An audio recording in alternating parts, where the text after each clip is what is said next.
예, 안녕하세요. 안녕하세요.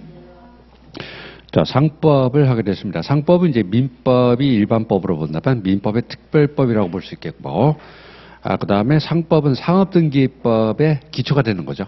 상업등기. 그러니까 한번 볼까요? 모든 것은 다 민법에서 시작하는 거죠. 그래서 민사집행법, 그 다음에 부등법,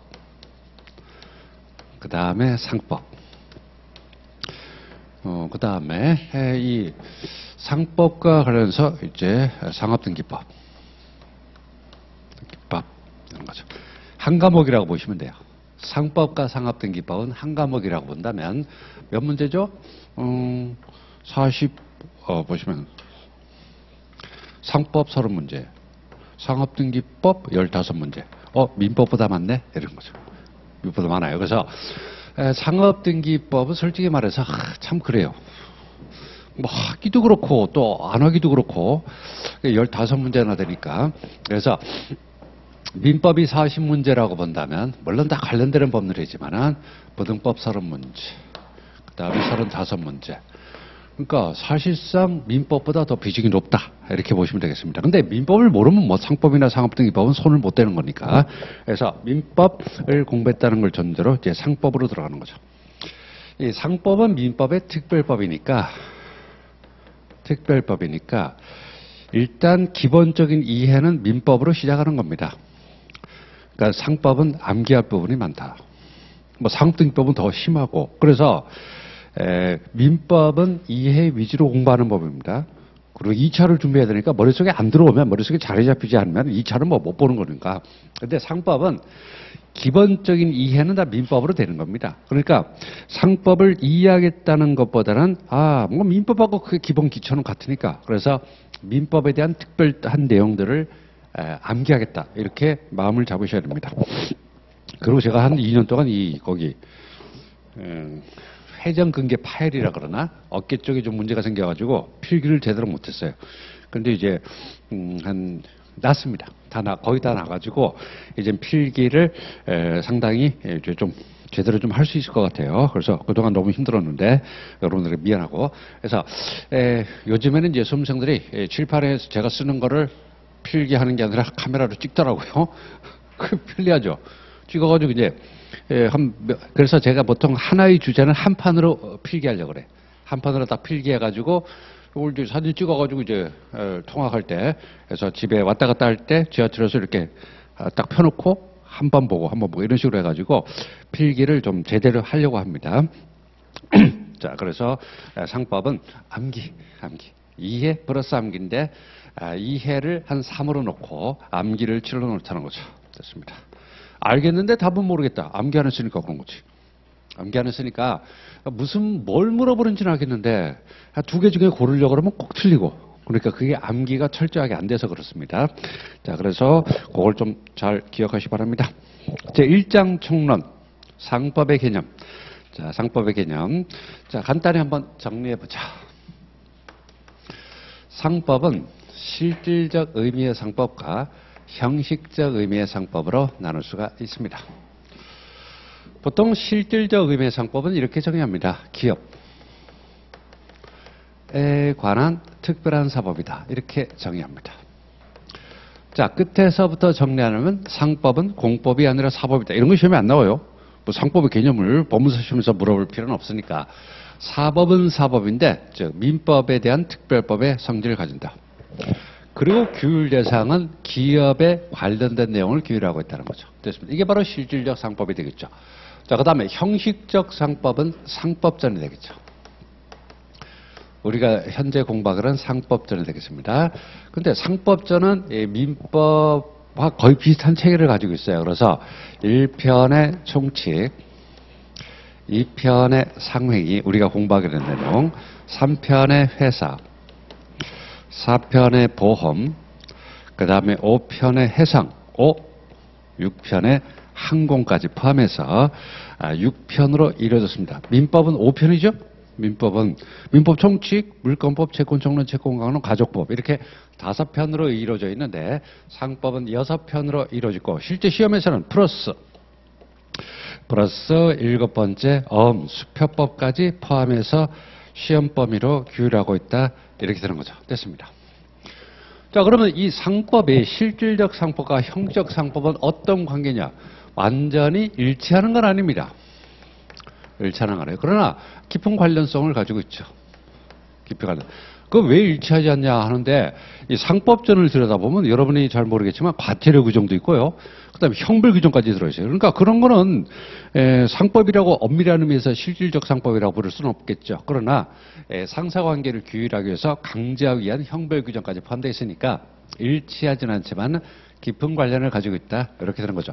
자, 여기에 해당하는 부분을 밑줄을 긋겠습니다. 왜냐하면 밑줄을 안 걸으면 나중에 혼자 볼 때 이걸 봐야 되냐 말아야 되냐 이런 문제가 생기고 시간 낭비하게 되는 거죠. 자, 상법의 개념. 실질적 의의 상법에 대해서 볼까요? 상해 범위 확대 필요 없고 상법의 대상에서 자, 그 밑에 한번 볼까요? 맨 밑에 줄. 상법은 기업에 관한 특별한 사법이라고 할 수 있다. 이것만 밑줄 싹. 상법은 기업에 관한 특별 사법이다. 그리고 나머지 부분들은 나중에 보지도 마세요. 보지 마시고. 자, 다음 페이지 보시면. 자, 이번에는 형식적 의의 상법으로 넘어가죠. 형식적 상법. 다음 페이지. 보통 형식적 의의 상법이라는 것은 밑줄 끝에 첫 번째 줄 끝에 상법전을 말하는 겁니다. 상법전. 자, 우리가 공부하게 주력으로 공부하게 되는 상법전을 말하게 되는 거죠. 자, 그러면 상법전은 어떤 체계를 가지고 있는지를 봐야겠죠. 두 번째 줄 상법전은 1편의 총칙, 2편의 상행위. 그러니까 상법 1편 총칙은 민법 총칙하고 비슷해요. 민법 총칙 비슷하고 2편의 상행위는 민법의 채권 총론하고 비슷합니다. 채권법하고 비슷해요. 그 다음에 3편의 회사. 요거는 뭐 민법에 없는 것이고 4편의 보험, 5편의 해상, 6편의 항공편으로 이루어져 있다. 이렇게 합니다. 6편으로 이루어졌습니다. 자, 그러면 양자의 관계가 어떻게 될까요? 형식적 의의 상법과 실질적의 상법이 범위가 반드시 일치하는 건 아닙니다. 똑같은 건 아니에요. 똑같은 건 아니지만 밑에서 두 번째 줄 끝에 양자는 매우 밀접한 관련을 갖고 있다. 전혀 다른 건 아니라는 거죠. 전혀 다르면 뭐 의미가 없을 테니까. 자, 이 정도로 보시기 바랍니다. 자, 그 다음에 다음 페이지에 상법의 이념과 경향은 뭐 볼 필요는 없고, 그래서 이것도 그냥 넘어가시면 됩니다. 상법을 전반적으로 공부하다 보면은 다 알게 되는 내용이다 하는 거죠. 됐습니다. 됐고. 자, 그러면 이제 여기서부터 다음에 보시면 상법의 법원부터는 조금씩 나오는 부분. 한 문제짜리는 아니라 하더라도 가끔씩 한 문항 속에 들어있는 한 문항 정도 들어가는 내용입니다. 자, 보시면 어떤 상사 관계가 발생했습니다. 자, 그래서 여기에 대해서 뭔가 적용해서 이거를 해결을 하려고 해요. 해결하려고 합니다. 해결해야 되죠. 분쟁이 발생했으니까 상사관계에서. 그러면 거기에 대해서 적용되는 경우가 어떤 뭔가를 적용하는 거죠. 적용하는데 그 적용하는 것이 법규일 수도 있고 그 다음에 법규가 아닌 것들을 적용할 수도 있습니다. 자, 이걸 우리는 보통 법원이라 부르죠. 자, 법의 인식 근거 또는 법의 존재 형식이 되겠죠. 형식이 된다는 거죠. 이걸 바로 법원이라고 합니다. 자, 그러면 이 법규란 말의 의미가 뭐냐? 이것은 바로 강제력이 있는 거죠. 다만 이것은 강제력은 없죠. 강제력은 없다 하더라도 이것이 상사관계에 적용될 가능성을 배제할 수는 없다는 거죠. 자, 그러면 상사관계에 적용되는 법원은 뭐가 있냐? 존재 형식은 뭐냐면 대표적으로 보시면 상법이 있겠죠. 있겠고, 그 다음에 상사관계에 적용되는데 다만 법규가 하는 것들은 뭘까요? 약관이 있겠죠. 약관. 이런 것들이 바로 상법의 법원을 대한 설명이 되겠습니다. 그래서 어떤 상사관계에 분쟁이 생겼다. 이거를 뭔가 적용을 해서 해결하려고 하는데 그중에서 법원, 즉 법규를 적용하는 경우도 있고 법규가 아닌 것들을 적용하는 경우도 있다는 거죠. 자, 이거부터 볼까요? 그러면 약관이 법규도 아닌데도 불구하고 상사관계에 적용될 수가 있느냐? 있죠. 왜? 당사자가 합의를 하면 되는 거죠. 야, 우리야 이런 문제가 생기면 이 약관을 만들어 놓자. 미리 만들어 놓고 여기에 분쟁이 생기면 우리가 여기에 따라서 해결하기로 하자. 그러면 적용되겠죠? 민법에서도 공부하잖아요.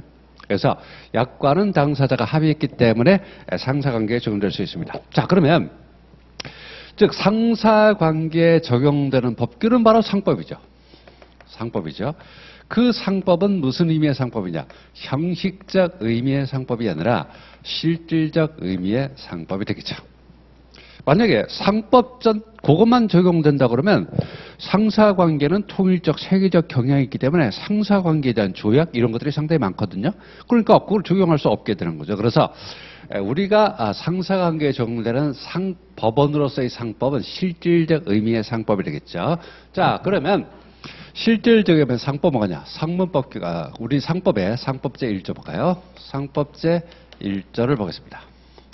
상사관계는 본법, 상법을 일단 적용을 해보고 상법이 없으면 상관습법을 적용을 해보고 그마저도 없다 그러면 이때는 민법을 적용한다는 거죠. 자, 민법은 어떻게 돼요? 민법을 적용하고 민사관습법을 적용하고 그 다음에 없으면 뭐가 나오죠? 조리가 나오죠. 그렇잖아요. 근데 여기서는 왜 민법이 나오냐?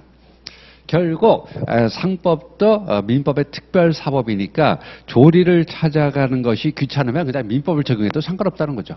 일단 사법관계니까. 그래서 법규 적용은 상법, 상관수법, 민법을 적용한다는 거죠. 자, 그러면 상법을 한번 내려볼까요? 자, 그럼 여기서 말하는 상법은 형식적 의미의 상법이 아니라 실질적 의미의 상법이라 그렇습니다. 자, 그러니까 먼저 자치법을 적용할 수가 있겠고 법규 적용 순서가 되겠죠. 그 다음에 상사특별법을 적용할 수가 있겠고 그 다음에 그것도 없으면 상법전을 적용할 수가 있겠죠. 요게 이제 상법전 형식 의미의 상법이라는 거죠. 자, 그러면 자치법으로 될 수 있는 게 뭐냐? 회사의 정관이 대표적이죠. 회사의 정관이 가장 대표적인 상사자치법이 될 것이고 상사특별법에는 우리가 공부하는 상업등기법 이런 것들이 될 수가 상사조약죠. 상사조약 이런 것들이 바로 상사특별법에 포함될 수 있겠죠. 그 다음에 이것은 이제 형식적 의미의 상법전을 얘기하는 거죠. 자, 그것이 없으면 이제 상관수법을 적용하는 겁니다. 상관수법은 실질적으로 의미 있는 게 뭐냐? 거의 없어요. 왜냐하면 여러분이 상상하지도 못할 상사특별법이 엄청나게 많습니다. 관습법이 만들어지려면 두 가지가 필요하죠. 먼저 어떤 관행이 생기고 두 번째 그것이 법적 확신을 얻어야 되는 거죠. 그러니까 관행이라는 게 하루아침에 만들어지는 게 아닙니다. 그리고 실전 법규가 없을 때 관행이 만들어지는 거죠. 근데 상사관계는 금전적인 이해관계가 많기 때문에 무슨 상사관계에서 어떤 거래관계가 생기면 바로 법규가 만들어지는 게 일반적이에요. 제정법이 만들어지기 일반적이니까 그래서 상관행이 만들어질 시간이 별로 없어요. 그랬기 때문에 상관수법은 거의 없어요. 그래서 실질적으로 시험에 나오는 건 하나밖에 없습니다. 실질적인 의미에서 보증도 관습이라는 게 딱 하나 있어요. 보증도 관습. 나중에 이제 운송업에서 공부하게 되는 거죠.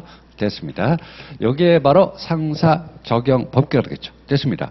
자, 그런데 보시면 약관은 당사자가 합의했기 때문에 적용되는데 그 외에도 볼까요? 예컨대 조리라든가 또 판례, 선례 이런 것들은 뭐 사실상 적용되는 것이지 그것은 사실상 적용이 되는 것뿐이지 어떤 강제력 이런 것들도 없고 그래서 법원으로 부를 수도 없다는 거죠. 그래서 법원은 바로 이렇게 볼 수가 있을 거다는 거죠.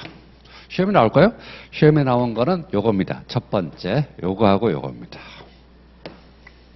그래서 제가 이 칠판에 정리한 다음에 꼭 별표를 해요. 빨간색으로 합니다. 요것만 외우시면. 그러니까 자, 여기서 문제가 되는 게 뭐예요? 자, 요것만 외우자. 그러니까 이거 설명 없이 그냥 법원은 회사 정관은 상사자치법에 들어간다. 그 다음에 약관은 합의했기 때문에 적용. 법규는 아니지만 법원은 아니지만 약관 합의했기 때문에 그렇다. 예, 시험장에서 알아야 될 건 그거밖에 없어요.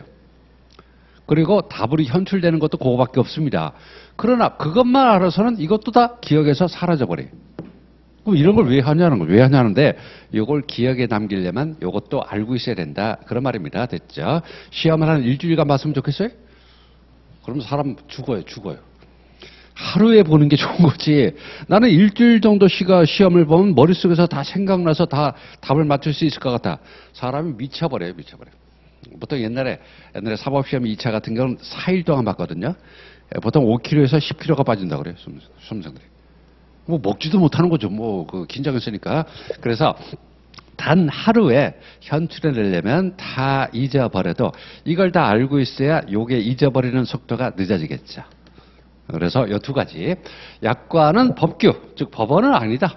그렇지만은 합의했기 때문에 적용될 가능성이 있고, 그 다음에 상법 제1조에서 말하는 상사적용법규는요, 상법, 상관습법, 민법 순서에 따르게 되는데, 그 상법을 좀 더 세분화하게 본 자치법, 특별법, 상법전, 일반법인 상법전이 있겠죠. 그래서 자치법으로서 회사 정관이 있다는 거죠. 자, 이런 것들이 이제 상업등기법은 특별법으로서 나중에 공부할 것이고, 상사조약 등도 이게 바로 항공법이에요. 실제로 항공법은 옛날에 없었거든요. 그래서 몬트리올 협정이라는 상사 국제조약으로 해결하다가 상법전에 들어왔을 뿐입니다. 그래서 똑같아요. 몬트리올 협정하고 그 다음에 항공법은 내용이 똑같습니다. 그러니까 그게 우리 상법전에 항공법이 없었다 하더라도 몬트리올 상사조약으로 해결이 됐었다. 이렇게 보시면 되겠습니다. 자, 그러면 한번 밑줄을 쫙쫙쫙 그어보죠. 상법의 법원이란 뭐냐? 실질적인 상법의 존재, 아시죠? 실질적, 형식적인 의미가 아니라 실질적 의미의 상법의 존재 형식, 즉 상법의 존재를 인식하는 근거가 되는 자료를 말한다는 거죠. 됐습니다. 자, 그러면 상법의 법원의 종류를 보겠습니다. 상사재정법, 즉 성문법으로서의 상사재정법이죠. 그래서 상법전이 가장 대표적일 것이고, 기본법 중에는 가장 많이 개정이 되는 것 중에 하나입니다. 민법은 보통 5년, 10년에 한 번씩 개정되잖아요. 그런데 상법은 꽤 개정이 자주 이루어집니다. 상사특별법령, 밑줄만 볼까요? 자, 두 번째 줄 상업등기법 정도 생각할 수 있겠죠. 우리 시험과 관련되는 법은 상업등기법 정도가 되겠습니다.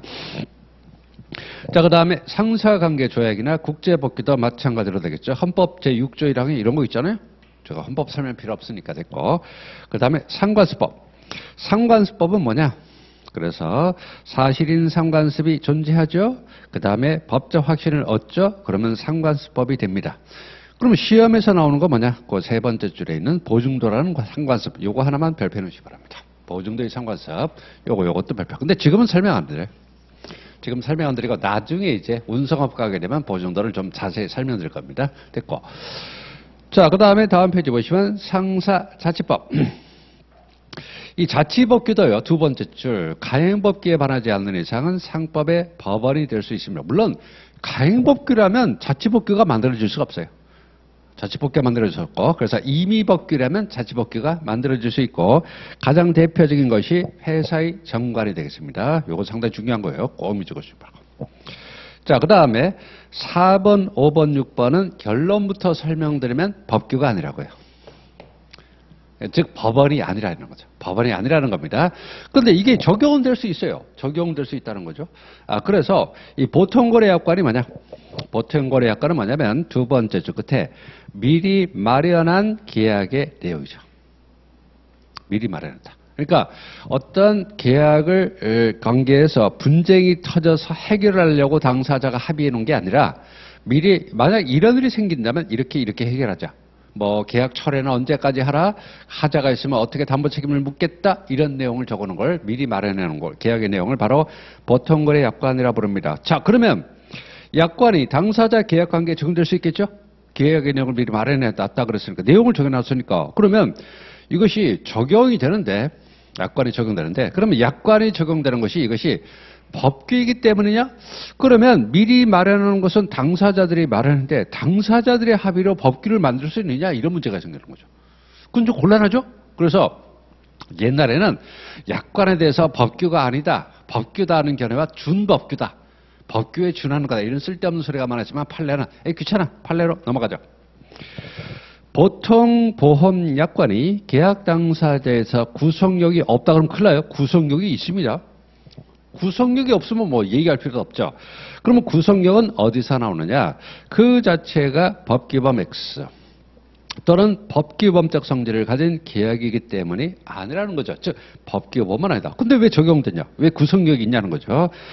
보험계약 당사자 사이에서 계약 내용에 포함시키려 미리 합의했기 때문이라는 거죠. 합의했던 거라면. 즉 당사자 간에 야 문제가 생기면 이거를 해볼까? 그래 그렇게 하자는 거죠. 합의했기 때문에 약관이 적용. 물론 약관도 가행법규에 반해서는 안 되겠죠. 가행법규에 반해서는 안 되죠. 자 그러면 위에 나오는 정관과 약관의 차이가 뭐예요? 위에 나오는 회사 정관은 자치법규로서 법원이 된다 그랬고 약관은 적용은 되는데 이것이 법규라고는 안 했다는 거죠. 그 차이가 뭐냐면 상사자치법규로서의 회사의 정관은 상대방이 합의하든 안 하든 적용된다는 말입니다. 좀 강제력이 있다는 말이에요. 강제력이 있다는 말이에요. 근데 약관은 당사자가 합의했을 때만 적용된다. 그 차이가 있는 거죠. 가만히 보면 약관과 그 다음에 정관이 이름도 비슷하잖아요. 약관, 정관 이렇게 돼 있죠. 보시면 이거 보세요. 이건 정관이라고 그러고 이건 약관이라고 그래요. 관이라는 게 규칙이라는 뜻인데 그럼 뭐냐? 이거는 당사자가 약속했기 때문에 적용되는 것이고 이건 회사에서 정했기 때문에 적용된다. 한자 공부를 해야 된다는 게 그거예요. 한자 공부. 요즘엔 뭐 2차 시험에 한자 쓰는 사람 없죠. 시간도 없고 그러니까. 근데 기본적으로 가만히 생각하면 둘 다 왜 관이라고 그러지? 아 이것은 규칙이라는 뜻이구나. 근데 왜 정관이라고 그러냐? 정했으니까 따르라 이 말이죠. 그 다음에 약관은 합의했으니까 약속했으니까 따르자. 그래서 약관과 정관 이런 거 생각 안 해봤죠? 이것도 정관이 이거 똑같이 관이네. 근데 이건 왜 되냐? 이거는 강제력이 있기 때문에 적용되는 거고 법규이기 때문에 적용되는 것이고 이건 합의있기 때문에 적용되는 거다. 이렇게 되는 거죠. 됐습니다. 자, 그 다음에 5번에 상사판례법이나 조례는 그냥 할 수 없어서 적용되는 거예요. 어떤 뭐 강제력이나 이런 건 전혀 없어요. 전혀 없고 그냥 판사님이 어떤 사건이 생겼어요. 근데 형사재판 같은 거는 법규가 없으면 무죄죠. 신용카드가 처음 만들어졌을 때요. 신용카드를 다른 사람이 대신 긁으면 이게 범죄가 되냐 안 되냐 가지고 논란이 있었습니다. 근데 법규가 만들어지지 않아 가지고 다 무죄였어요.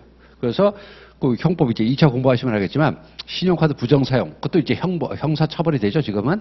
그래서 그런 식으로 형사 문제는 법규가 없으면 적용 못 하는데 민사 문제는 그게 아니죠. 해결을 해줘야 되죠. 그래서 할 수 없다. 그냥 옛날 판례 한번 끌어와서 써보자. 이게 상사 판례. 그 다음에 조리, 사물의 본성이니까 뭐 이걸 적용해도 되지 않겠냐 이렇게 되는 거죠. 됐습니다. 자, 그래서 약관과죠. 자, 그러면 지금 공부한 게 뭐예요? 정관, 약관. 이거구나. 약관은 약속했기 때문에 적용되는 것이고 정관은 회사가 정했으니까 적용된다는 거죠. 물론 다 가행법규에 반하지 않는다는 걸 전제로 얘기하는 겁니다. 됐죠? 됐습니다. 자, 그러면 이런 수많은 요건 빼고 약관은 뭐 합의했기 때문에 요런 법규가 있다고 봐요. 상법, 상관법, 민법이라는 법규가 있다고 해요. 그러면 법규라는 건 피라미드 구조를 가지고 있죠. 피라미드 구조를 가지고 있으니까 이게 상사관계에 적용이 된다고 아무거나 막 적용할 수 없죠. 아무거나 막 적용할 수 없고 순서대로 적용을 해야 된다는 거죠. 그래서 다음 페이지 보시면 법규 적용 순서를 보겠습니다. 이런 거는 다른 시험엔 좀 나오더라고요. 근데 뭐 회계사나 세무사 이런 시험에서는 즉 법을 주전공으로 하지 않는 시험에서는 이런 것도 낼 수 있어요. 근데 변호사나 법무사 시험에서 이런 거 내면 창피한 거죠. 그러니까 수능에서 1 더하기 2가 얼마냐 이렇게 물어보는 거와 똑같은 소리니까. 자, 그래도 한번 정리해 보겠습니다. 상사에 관해서, 상사관계에 관해서. 상사관계에 관해서 자 적용 법규가 있는데 어떤 순서로 적용할 거냐는 거죠. 우선 상법을 적용해 보자. 없다? 그러면 상관법을 적용을 해보자. 그것도 없다? 할 수 없다. 민법으로 가자. 어차피 제가 여기서 했잖아요. 상법은 민법에서 파생한 법이니까. 근데 재미있는 게 뭐냐면 전 세계 국가 중에요. 이탈리아 그 파스타 먹는 나라. 이탈리아는요 민법과 상법이 하나의 법으로 되어 있습니다. 나라가 개판됐지 뭐. 네? 지하 경제가 그냥 판을 치고. 그래서 이탈리아를 반면교사라 삼아서 나머지 유럽 국가들은 전부 다 민법과 상법을 분리시켰습니다. 그러니까 일반 개인들 간의 거래와 상인들의 거래는 다르다고요. 거래를 하더라도. 왜? 상인들의 거래는 돈 벌려고 하는 것이고 개인들 간의 거래는 그냥 이해관계에 맞춰서 하는 거니까. 그래서 민법과 상법은 분리되어 있는 게 정상입니다. 자, 그래서 자 보시면 그러면 상법, 상관습법, 민법 순서로 적용하는데 좀 더 세부적으로 들어가 보면 법원 적용의 순서에서 첫 번째 줄 상사자치법 뭐라 그랬죠? 회사 정관이라 그랬죠. 일단 이걸 적용해 보고 뭐 회사 관계에서는 그럴 수가 있다. 없으면 상사특별법령이나 상사조약 이런 거죠. 상사특별법으로서 상업등기법, 그다음에 상사조약 이것도 특별법령이 들어가는 거죠. 그래서 실제로 해상법, 항공법은 국제조약이라고 보시면 돼요. 상사조약이라고 보시면 됩니다. 근데 그거를 다른 나라는 다 조약으로 해결하는데 우리나라는 한글로 바꿔서 상법에 집어넣은 거죠. 내용은 똑같아요. 내용 똑같습니다. 됐고. 그 다음에 보시면 상법전. 그 다음에 상관습법. 거기까지만 보시면 돼요. 거기까지만. 민자 들어가는 건 답이 될 수가 없어요. 왜? 민자 들어가면 민법이지 그게 상법입니까? 그 수험생들이 이걸 외우는데 이거 8가지 어떻게 합니까? 4번까지만 외우라고. 그 다음에 5번부터 8번은 그냥 민법으로 퉁치라고요. 알겠습니까? 그래서 5번부터 8번은 그냥 민법으로 퉁치는 것이고 우린 여기까지만 하면 돼요. 여기까지만. 즉 상관습법의 적용 순서까지 보시면 돼요. 그래서 자 상관습법이 적용한다면 상법, 상관습법, 민법인데 상법을 좀 더 세분해서 자치법규로서의 회사정관, 특별법규로서의 상업등기법이나 상사조약, 상사조약은 특별법규에 들어가는 거야. 상법전, 그 다음에 상관습법 이런 순서로 적용한다는 거죠. 그래서 5번부터 8번까지 쭉 묶으시고 그냥 민법 이렇게 적어놓으시면 다 민법이잖아요. 어쨌든 민법이죠. 넓게 보면. 그래서 4번까지는 외우셔야 돼요. 시험이 나오냐? 안 나. 20년에 한 번씩 나올 수는 있는데 또 한 문항 정도로 나올 수 있지만 이런 거 가도 틀리지는 않을 겁니다. 여기 스트레스 받지 마세요. 수험생들을 어떻게 공부하냐면 저희 딸내미도 똑같아요. 책을 보면 한 10페이지까지는 시커매. 시커매. 아무 쓸데도 없는데 그 다음 다 하얗죠. 그리고 요즘에 공부 열심히 하겠다고 아이패드 사달라 그러는데 공부를 열심히 해서 성적이 좋아서 나 공부 잘했으니까 아이패드 사줘 이게 아니라 아이패드가 없어서 전교 꼴찌에서 3등 했대요. 그래서 사주면 뭐 할래 그러니까 공부 열심히 하겠대요. 꼴찌에서 3등에 열심히 하겠다는 믿어야 되는지 말아야 되는지 그래도 뭐 건강하게만 잘하면 되는 거죠. 됐고. 자, 됐습니다. 그러니까 요거는 그냥 입문이죠. 입문. 신경 쓰지 마시고 이걸 또 잊어버릴 것도 없어요. 그러니까 이런 부분들은 그냥 가볍게 한번 터치하고 넘어가는 겁니다. 자, 그럼 이제부터 이제 시험에 나오는 부분 상인, 다음 중 상인에 대한 설명이다. 틀린 것은 이렇게 되죠. 다음 중 상인과 상행에 대한 설명이다. 옳지 않은 것은 자 여기서부터 이제 진짜 시험이 나오는 겁니다. 어떤 법규를 적용하려면 대상이 있어야 되겠죠.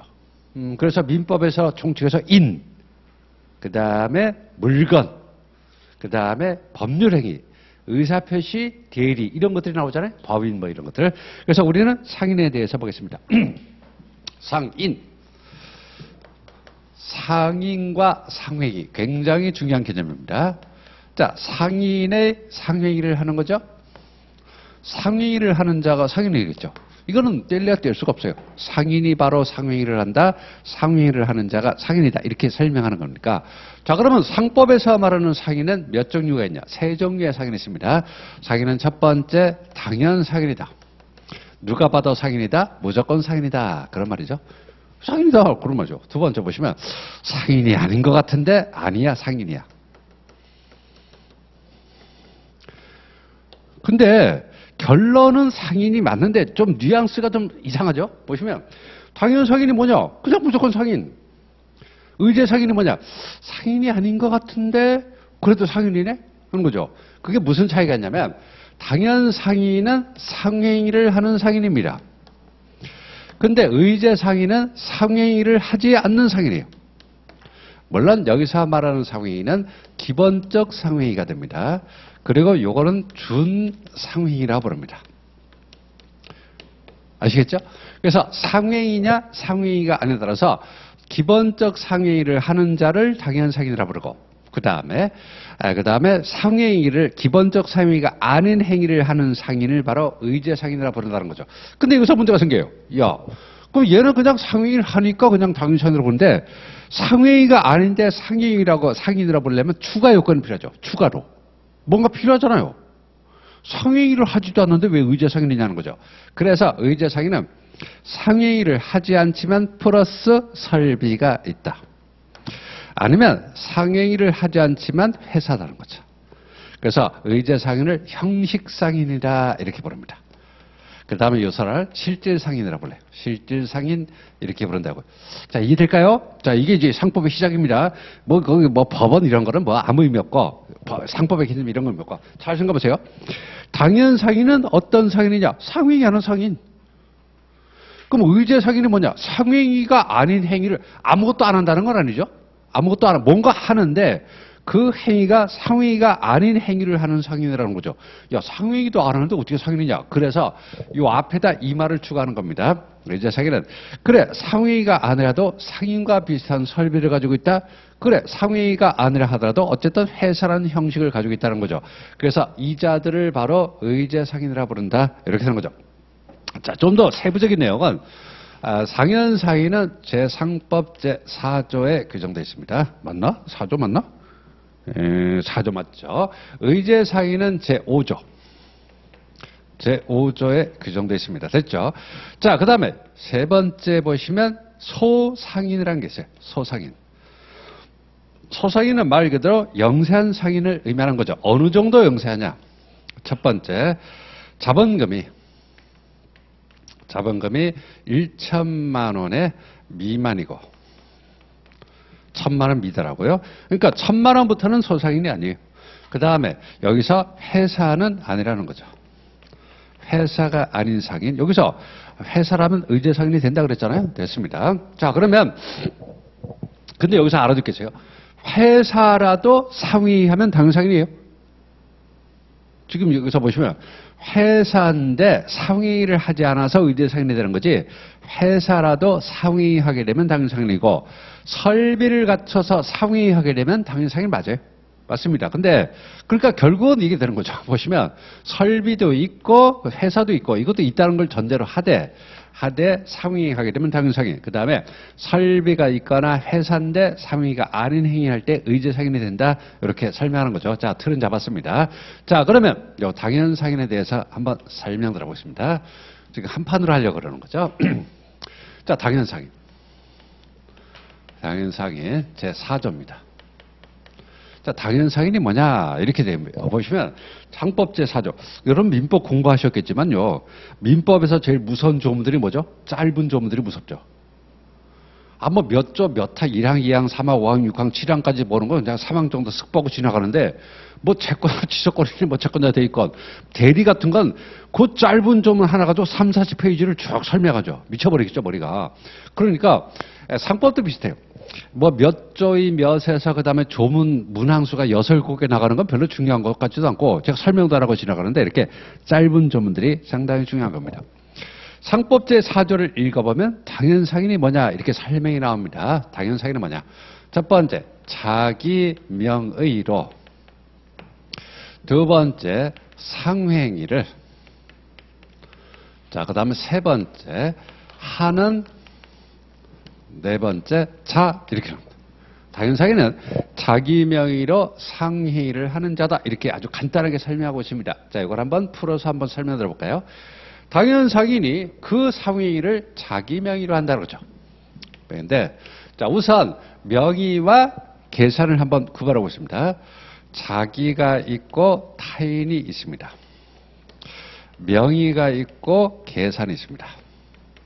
자, 여기서 명의는 뭐냐? 명의는 바로 권리 의무의 귀속 주체가 된다. 이런 의미입니다. 그 다음에 계산은 뭐냐? 계산은 뭐냐면 이익 또는 손실의 귀속 주체가 되겠다. 그런 말입니다. 근데 법에서는요, 물론 이제 상법은 이익 또는 손실을 따지는 거지만 기본적으로 상법도 법이죠? 그러니까 상법에서는 이익 또는 손실도 중요하긴 하지만 가장 기본적으로 권리 의무를 먼저 따져봐야겠죠. 그러니까 보세요. 네 가지 조합의 가능성이 있습니다. 자기 명의로, 그 다음에 자기의 계산으로 상행위를 하는 자가 있을 수 있겠고, 타인의 명의로 타인의 계산으로 상행위를 하는 자가 있을 수 있는 조합이 네 개가 나올 수 있다는 거죠. 자기 명의, 자기 계산. 자기 명의, 자기 계산. 타인의 명의, 타인의 계산. 그것만 있냐는 거죠? 아니에요. 자기 명의로 하되 타인의 계산으로 하는 경우도 있고, 그 다음에 타인의 명의로 하되 자기 계산으로 하는 경우, 여러 가지 조합이 나올 수가 있다는 거죠. 그러면 자기 명의라는 것은 권리 및 귀속 주체가 되고, 그 다음 타인의 계산을 하는 건 이익 또는 손실의 귀속 주체인데 반드시 일치할 필요가 없어요. 일치할 필요 없다. 그러니까 자기 명의 타인의 계산도 가능할 수 있다는 거죠. 자, 그러면 상의는 뭐냐? 계산 문제가 아니라 명의 문제라는 거죠. 상의는 자기 명의로 상행을 하는 자다라는 거죠. 자, 그럼 한번 예를 들어보겠습니다. 여기서 A라는 사람이 남편이고, 그 다음에 B라는 사람이 부인이에요. 근데 남편이 장사를 하다가 보통 식품위생법 위반으로 영업 취소를 당했습니다. 그 영업을 할 수가 없어요. 그래서 부인이 세무서에다 사업자 등록을 하고, 사업하려면 이거 먼저 해요. 저도 사업자 등록했어요. 사업자 등록, 업종이 뭐냐? 부동산. 사업자 등록. 부동산 중개업소가 아니라 부동산 거래. 그렇죠. 됐습니다. 그다음 돈 있어야 뭐 부동산 거래하지. 근데 사업자 등록하면서 업종을 그렇게 했다고요. 됐고. 그다음에 세무서. 그다음에 이제 구청에서 영업허가를 받았습니다. 영업허가를 받았어요. 자, 그러니까 부인 명의로 세무서에 사업자 등록을 하고, 구청에서 영업허가를 부인 명의로 받았어요. 자, 부인 명의로 받았습니다. 그 다음에 남편이 실제로 영업을 한다는 거죠. 실제로 영업을 하는 겁니다. 자, 그러면 그 실제로 영업을 한다는 거죠. 그럼 여기서 누가 상인이냐는 거죠. 누가 상인이냐? 상법이 적용되는 사람은 누구냐는 거죠. 이 사람에게 상법이 적용되고 이 사람에게 행정법이 적용되는 거죠. 왜? 세법 또는 영업허가 이런 건 행정법 관계죠. 세금 내고 사업자 등록하는 건 세법 관계죠. 그래서 자기명의라는 것은 권리 및 주체로서, 그러니까 자기명의가 자기 이름으로가 아니라고요. 뭐 장사하는데 꼭 자기 본명을 써야 되는 법은 없잖아요. 그렇잖아요. 장사하는데 본명을 쓰라는 법이 있어요, 없어요? 금융실명제는 은행 거래할 때 본명을 쓰라고 그러는 거지. 그러니까 장사를 할 때 꼭 자기 본명을 사용할 필요가 없는 거죠. 이 사례에서는 뭐예요? 남편이 부인 명의를 자기 이름으로 가명으로 사용한 거다, 이렇게 보시면 되겠습니다. 이해돼요? 그래서 이런 식으로 자기 명의로라는 것은 권리 및 귀속죄로서 계산은 상법에선 따르지 않습니다. 즉 법률 문제를 다툴 때는 계산 문제는 제외하고, 그래서 명의 문제만 따르다라고. 그 명의 문제라는 것은 뭐냐면 자기 이름으로 자기 본명으로 그런 의미가 아니라, 설사 남편이 부인 명의로 사업자 등록을 하고 구청에 영업허가 얻었다 하더라도 실제 영업하는 사람, 이 사람이 상인이다. 그래서 누가 상인일까요? 상인은 누굽니까? 상인은 남편이지 부인이 아니라는 거죠. 요 예문 그대로 시험에 나옵니다. 예문 그대로 시험에 나와요. 판례가 있으니까. 자, 됐고. 자, 두 번째. 그 자기 명의란데 상의를 한다는 거죠. 그러면 여기서 말하는 상의는 뭐냐? 상법제 46조의 기본적 상행위를 말합니다. 기본적 상행위를 말해요. 이 상법 46조의 기본적 상행위는 22가지로 한정이 되어 있습니다. 그러니까 이 22가지 외에는 기본적 상행위가 되지 않아요. 그래서 이런 문제가 생긴 거예요. 이런 문제가 생긴 겁니다. 그래서 이 기본적 상행위 22가지에 들어가지 않는 행위를 하되 설비가 있거나 해설한 형식을 갖추면은 의제상인으로 보는 겁니다. 자, 그래서 이 22가지를 또 외우려고 하네. 어떻게 외워요, 사람이? 자기 전화번호도 못 외우는데. 그래서 자, 22가지. 첫 번째, 가장 흔하게 나오는 게, 가장 많은 게 매매.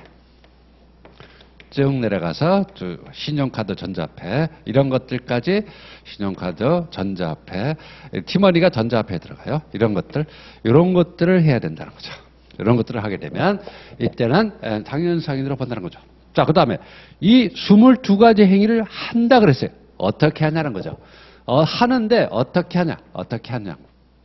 즐겁게 한다? 공부를 어떻게 하냐? 즐겁게 한다. 뭘 즐겁게 해? 공부가 즐거워요? 즐겁긴 뭘 즐거워. 힘들어도 하는 거지. 하는 공부가 즐겁습니다. 그럼 평생 즐거운 거예요. 공부가 힘들고. 그래서 이걸 빨리 벗어나야겠다. 나는 이거 정말 힘들어 죽겠다. 그러니까 이걸 빨리 벗어나고 넌 자격증을 따서 또 다른 일을 하고 싶다. 그래야지 이제 되는 거죠. 그래서 공부라는 건 즐겁지 않아요. 예. 저희 딸내미 말하는 공부는 지옥 같다 그러는데, 뭐 공부를 하고 지역 갔다 그러던가. 그죠?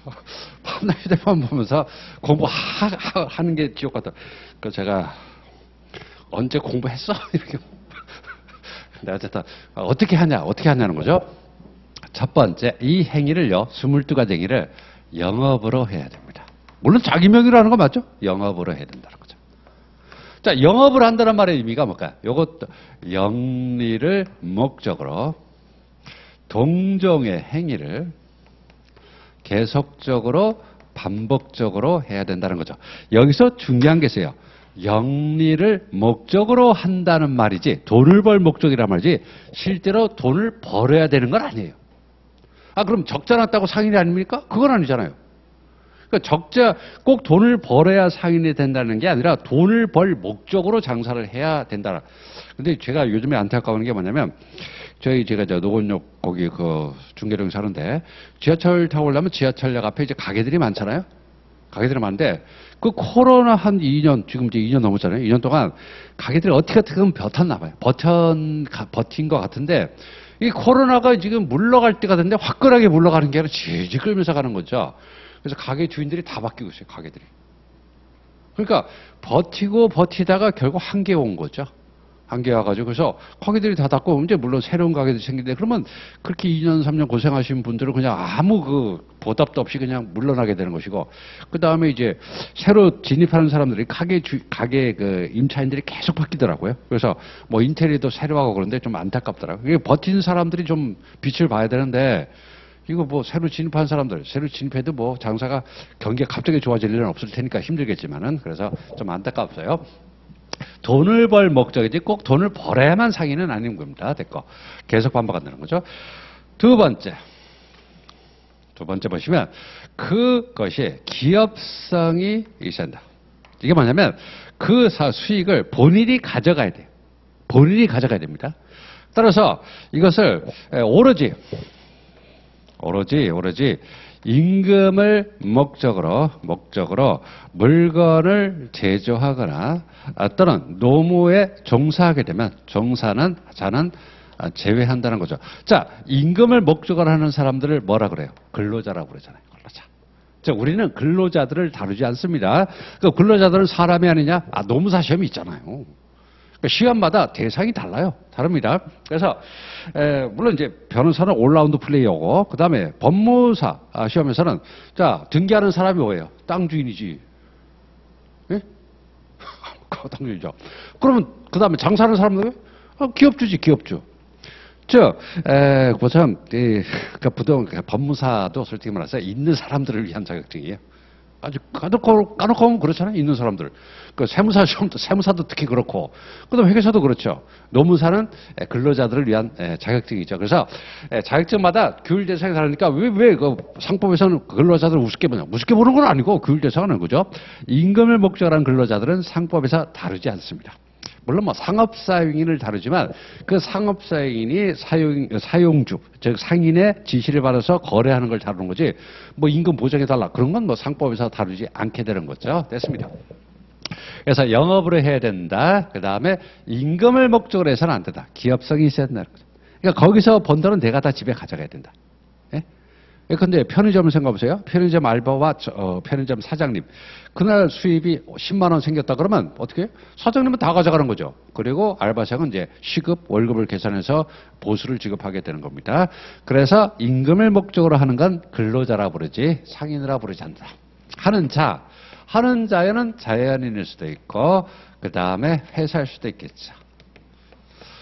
자연이라면 이때 우리가 상인이라고 일반적으로 부르는 게 요거죠. 가장 일반적으로 상인이라고 부르는 것이고, 이건 회사죠? 아니, 회사는 의제 상인이라고 그랬으며, 아니, 회사인데 상위가 아닌 행위를 하게 되면 요거를 뭐라 부른다? 민사회사라 불러요. 민사회사라 불러요. 그럼 회사인데 상인을 하는 회사가 있을 수 있냐? 있죠. 삼성전자. 물건을 제조해서 판매하잖아요. 그럼 뭐냐? 이걸 회사를 상사회사라 부른다. 이렇게 되는 거죠. 자, 그러니까 보세요. 당연 상인은 가장 일반적으로 우리가 부르는 상인과 그 다음에 상사회사가 있을 수가 있다. 그런 말이죠. 자연인, 법인. 법인. 사람은 자연인과 법인으로 나눌 수 있으니까 이렇게 되는 거죠. 그래서 제가 이제 수험생을 보니까 카메라를 찍더라고요. 그러면 이게 한 판으로 딱 세팅이 되게 해야 되지 않겠나 생각해가지고 항상 이렇게 딱 한 판으로 정리한 다음에 책을 들어갑니다. 알겠죠? 그럼 이거 딱 찍어놨다가 쉬는 시간에 보거나 집에 갈 때 복습할 때 이렇게 보면 요거 보라 그랬지, 요거 보라. 이렇게 하시면 되겠죠? 효율적으로 하는 거죠. 됐고. 영리목조로 동전을 반복한다. 자, 여기서 시험에라는 부분을 정리해 보겠습니다. 요건 판례 원문 그대로 제가 설명드린 겁니다. 요거 꼭 기억하시기 바랍니다. 요거 그대로 외우세요. 됐고. 자, 그 다음에 상황이 뭐 22가지. 이런 거 필요 없어요. 필요 없고. 그 다음에 여기서 보시면 요 영업성, 영리를 목적으로 하는 거지. 뭐 돈 벌려고 하는 거지 뭐. 가게 사장님이 나 돈 벌려고 하는 게 아니야. 그게 사기꾼이라 부르면 사기꾼. 사장님 왜 가게 차려서 돈 좀 벌어보고 한번 팡팡 쓰고 싶어서 장사한다. 그러면 그게 더 신뢰가 가는 거지. 꼭 기업 차리면서 그러잖아요. 회사 만들면서 이건 국가와 민족을 위해서. 그럼 정치하라고. 뭐하러 장사하는 거죠. 그래서 기업성. 그래서 영리를 목적으로 하고 오로지 임금을 목적으로 해서는 안 된다. 임금이라 상법에선 임금이란 말 자체를 금기합니다. 상법은 임금이란 말 자체가 금기어요. 그러면 돈 받는 거 아니에요. 그걸 보수라 그러죠. 보수. 그래서 상인은 보수나 비용을 청구한다 그러지 임금을 청구한다는 말은 절대로 써서는 안 됩니다. 상법에서 임금? 그럼 틀린 거지 뭐. 얘기할 것도 없이 틀린 거예요. 됐습니다. 자, 그래서 자연이라면 그래야 가장 일반적으로 사용하는 개념이 상인. 그 다음에 법인. 카메라 찍어도 아무 상관 안 할 테니까 찍으세요. 그리고 필기하려면 손이 얼마나 아파요. 그리고 들으면서 필기한다? 어렵죠. 그리고 이제 쉽지도 않고 그러고는 들어와서 바로 지워버리고 그러니까 열받죠.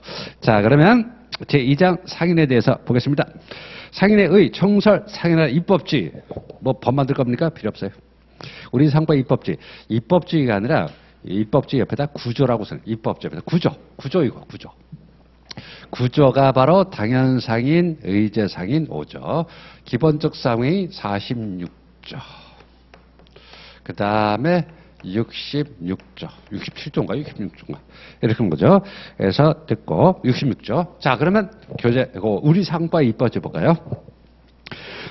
상법은 상인 또는 상위 정의와 관련해서 5개의 조문을 두고 있다. 5개의 조문을. 이건 구조. 그렇죠. 근데 여기 책에 있는 거하고 조금 달라요. 자, 보시면 두 번째 줄 첫 번째 줄 끝에 우선 상인을 당연 상인과 의제 상인으로 분류한 다음에, 그렇죠? 두 가지. 당연, 의제 두 가지로 분류하고요. 당연 상인은 제4조에서 규정하고 있고 4조. 그 다음에 의제 상인은 제5조에서 규정하고 있다. 됐습니다. 됐고. 그 다음에 보시면 한편 상위는 기본적 상위와 보조적 상위로 분류되는데 보조적은 아직 보지 말고요. 46조에서 기본적 상위를 규정하고 있고 그 다음에 보시면 47조는 아직 보지 마세요. 그러니까 여기서 보조적 상위 가로쳐 놓고요. 세 번째 줄에 47조에서 보조적 상위를 규정하고 있다. 요거를 가로쳐 놓고 요건 지금 보는 게 아닙니다. 이거 보지 말고 그리고 66조에서 준 상위가 요거예요. 그러니까 요 두 개가 연결되는 거예요. 두 개가 이렇게 연결되는 겁니다. 그래서 4조가 46조하고 연결되고 그 다음에 5조가 66조하고 연결되는 거죠. 이해됩니까? 됐죠? 47조는 왜 설명 안 합니까? 왜 9조는 왜 빠졌습니까? 나중에 다 설명할 텐데 그거는 지금 볼 필요가 없다는 거죠. 잡다구리 한 건 나중에 정리하고 됐고. 자, 다음 페이지 보시면 표는 외우라고 만들어놓은 게 아닙니다. 표하고 칠판 한번 비교해보세요. 상인이 몇 가지가 있다고요? 당연상인과 의제상인이 있다. 칠판을 같이 보세요. 당연상, 의제상인이 있다. 근데 자기 명의로 하고 영업을 하는 건 똑같아요. 이건 똑같습니다. 이건 똑같아요. 요거하고 요건 똑같아요. 요거 영업을 한다는 건 똑같아요. 의제상인도 요거만 다른 거예요. 의제상인 요거만 다른 겁니다. 거기다가 설비나 회사라는 형식이 추가되는 거죠. 그 다음에 행위를 보시면 당연상인은 기본적 상위를 하는 자가 되겠죠? 그렇죠? 그렇죠? 거기 46조. 의제상인은 상위가 아는 행위인데 너무 길어서 준상위라고 표현하는 거죠. 준상위는 상위가 아닙니까? 우승하고 준우승이 같아요, 달라요? 다르잖아요. 그렇게 생각하시면 돼요. 김연아와 아사다마고 생각하면 되죠. 둘 다 시상 때 항상 오르죠.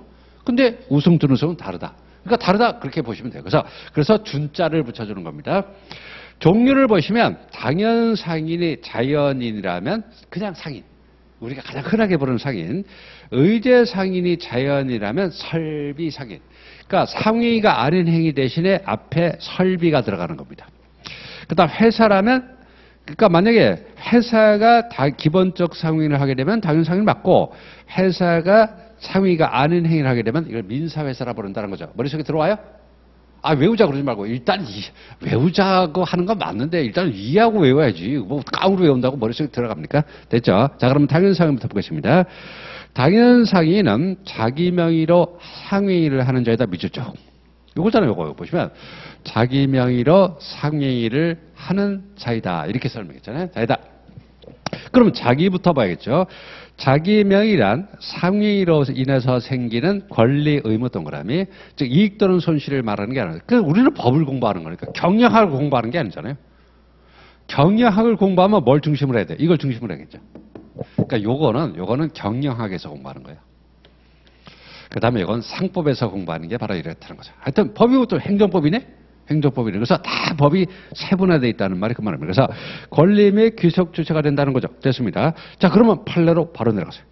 자, 보시면 상인은 자기 명의로 상회의를 하는 자를 의미하는데 여기서 자기 명의란 상회의로부터 생기는 권리, 의미의 귀속 주체로 된다는 뜻으로서 어떻게 판단한다고요? 실질, 동그라미, 실질. 아무래도 사법은 실질을 중시하죠. 절차법은 형식을 중시하고 판단함으로 행정관청에 대한 인허가 명의, 구청을 생각하면 되죠. 국세청, 세무서에 신고한 사업자 등록상의 명의와 실제 영업상 주체가 다르다면 후자가 상인이 된다는 거죠. 자, 여러분이 복습하실 때요. 제가 읽지 않은 본문은 안 읽어도 돼요. 제가 밑줄 그은 거, 그럼 판례는 꼭 정독을 하시 바랍니다. 제가 지금 여러분이 암기하기 쉬우라고 제가 이렇게 밑줄 쭉쭉 그면서 그 다음에 긴 판례들은 중간에 건너뛰는 부분이 많고 결론만 설명드릴 때가 많거든요. 근데 복습하실 때 이 본문에 판례가 아닌 본문의 내용은 설명하는 부분은 그냥 넘어가도 돼요. 그냥 뭐 부연 설명하는 정도니까 큰 의미가 없어요. 판례는 철저하게 정독을 하시 바랍니다. 판례는 또 많이 읽을수록 속도가 빨라지니까 요령 없어요. 그냥 판례는 계속 읽어버리는 수밖에 없으니까. 자, 중요한 판례입니다. 두 번째, 상회의를 해야 된다는 거죠. 두 개를 묶어놓고 볼까요? 상회인데 여기서 말하는 상회의는 뭐냐? 상법 46조에 열거된 기본적 상회의를 말하는 것이고 그리고 플러스 영업으로가 추가되는 거죠. 영업으로 동그라미 46조에 들어가고 그 다음에 영업으로가 저는 이걸 두 개를 나눴잖아요. 나눴죠. 46조에 들어가는 기본적 상회의하고 영업으로 한다는 거죠. 자, 그러면 좀 더 세분해서 들어갈까요? 당연상인의 개념에 기초가 되는 상회의는 먼저 가로 1번에 기본적 상회의가 되는 거죠. 상법은 46조에서 22가지 한정적인 기본적 상회의를 규정했다. 22가지밖에 없다. 한정으로 하겠다. 그러니까 매매에서부터 시작해서 신용카드, 전자화폐까지 가게 되면 없어요. 그 외에는 없는 겁니다. 근데 이것만 가지고 되냐? 상인은 이러한 행위를 자 영업으로 다음 페이지 동그라미 해야 되고요. 그 다음에 오로지 임금 X를 목적으로 물건을 제조하거나 노무 종사자는 우리는 보통 근로자라고 부르죠. 근로자라고 부릅니다. 기본적 상인이라고 보지 않는다는 거죠. 그래서 먼저 한정성 22가지죠. 옆에다 22가지 적어놓으시고 그 다음에 영업성, 즉 영업으로 해야 되는 거죠. 자, 영업으로 한다는 말은 뭐냐? 영리를 목적으로 동종행위를 계속 반복하는 것을 바로 영업으로 한다고 하는 거죠. 자, 밑에 판례 보겠습니다. 어느 행위가 상법 46조 소정의 기본적 상황에 해당하기 위해서는 영업으로 일단 동그라미 같은 조 각호 소정 행위 22가지를 해야 된다는 거죠. 자, 그러면 여기서 영업으로 한다고 하면 영리를 목적으로 동종행위를 계속적으로 반복적으로 하는 거죠. 중요한 거는 목적이 영리성이 있어야 되고 실제로 돈을 벌지는 못하다 하더라도 돈을 벌 목적이 있어야 됩니다. 따라서 세 번째 줄 대한광업진흥공사함이 적었고 공사에다 크게 X. 잘 보세요. 무슨 회사, 무슨 공사의 차이가 뭘까요? 목적이 뭘까요? 목적은 바로 영리. 공사는 비영리가 되는 거죠. 그러니까 우리가 이런 얘기 도로공사, 뭐 주택공사가 돈을 떼거지로 본다. 돈을 벌 목적은 아니었던 겁니다. 보통 도로공사랑 주택공사가 뭘 하는 거예요? 보통 이제 논밭을 갈아엎어가지고 언덕을 갈아엎어가지고 택지를 만들고 그다음에 택지를 분양하는 거에 도로공사, 주택공사 아닙니까? 그렇죠. 그럼 돈을 벌 수밖에 없어요. 근데 돈을 벌 목적은 아닌 겁니다. 야, 말이 모순되지 않냐? 뭐 그렇게 알면 돼요. 그렇게 알면 됩니다.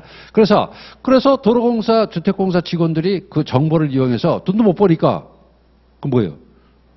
정보를 유출시켜가지고 부정수익을 얻다가 이제 걸리는 경우가 생기잖아요. 그래서 공사와 회사의 차이가 뭐냐? 목적이 영리다, 그러면 회사. 목적이 비영리다, 그러면 공사가 되는 거죠. 실제로 돈을 벌어도 돈을 벌 목적이 아니면은 공사라고 부르는 거죠. 좀 말이 이상하죠? 돈은 벌었어요. 그러나 돈을 벌 목적이 아니다. 그러니까 바로 주택공사가 그거예요. 주택공사가. 주택값이 워낙 비싸게 오르니까 그러니까 돈을 벌 수밖에 없죠.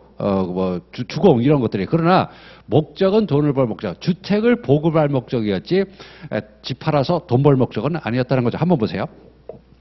대한광업진흥공사의 제반 규정에 비추어 본다면 대한광업진흥공사가 광업자금을 광산업자에게 융자해주고 소송금에 따른 이자 및 연체이자를 이자를 받았다고요? 이자를 무이자로 빌려준 게 아니라고요.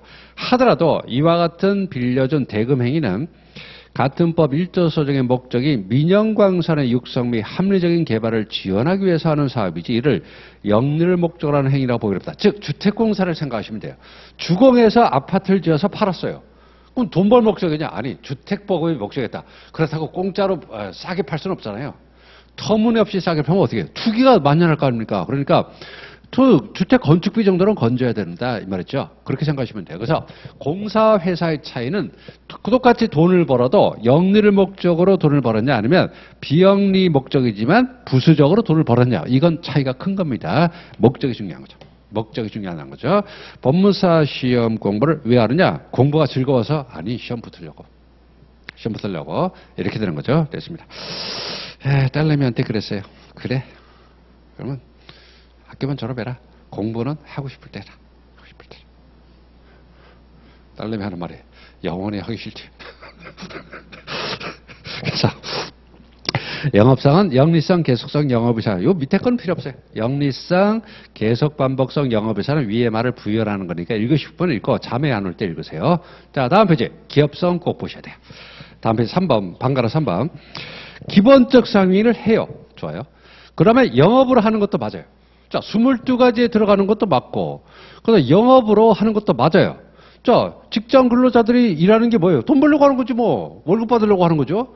사장이 일 안 하면 그냥 쫓아낼 테니까. 그러니까 기본적 상위 22가지 행위를 하고 영업으로 하더라도 편의점 알바생이 뭐 공짜로 라면 줍니까? 그거 아니잖아요. 과자 주는 게 아니죠. 돈을 받고 과자를 주는 거죠.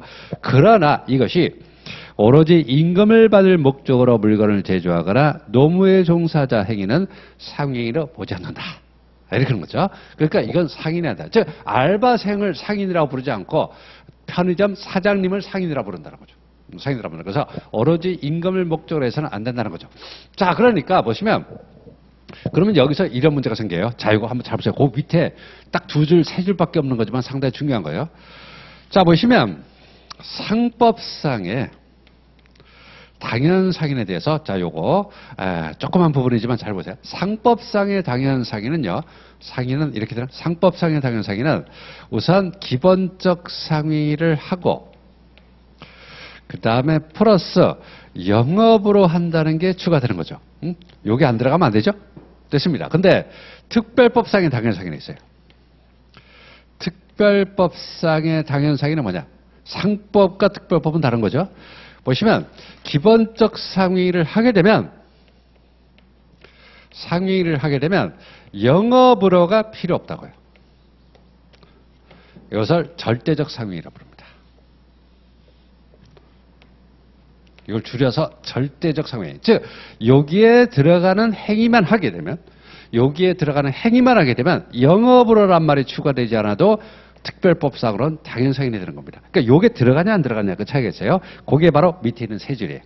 이거 왜 노란색으로 했냐? 시험엔 올해가 몇 회죠? 올해 28회인가? 딱 한 번 나온 적이 있어요.